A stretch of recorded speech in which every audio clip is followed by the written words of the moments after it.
Welcome করছি সবাইকে। আশা করি সবাই ভালো আছেন। আজকে আমরা এক্সেলের খুব চমৎকার একটা কাজ দেখব।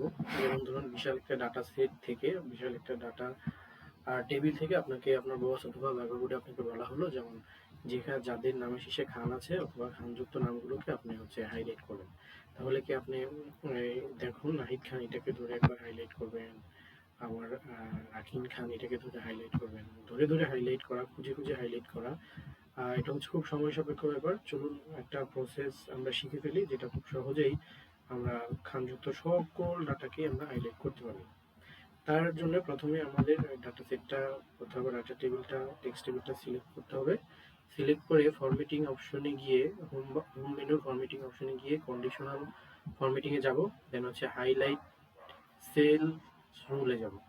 দেন হচ্ছে টেক্সট দ্যাট কন্টেন্টস এটাতে যাওয়ার পরে এই ফিল বক্সটাতে আপনি সেই কিওয়ার্ডটা লিখে দেবেন। যেমন খানযুক্ত নাম বলেছি, তাহলে খান খান লিখে দিব। খান লিখে দিয়ে এখান থেকে আপনি যে কোনো আপনার পছন্দের কালার, যেমন আমরা যদি এখান থেকে কালারটা নেই, ধরুন এই কালারটা সেট করে দিলাম, দেন ওকে করে দিলাম, দেন এখান থেকে ওকে।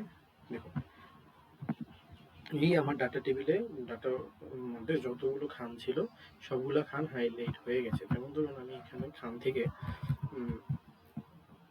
সাকিব রানা লিখে দিলাম। দেখুন এটা আবার হাইলাইটটা চেঞ্জ হয়ে যাবে। ওকে, আমি যেমন তুহিন এটাকে আমি খান করতে চাচ্ছি।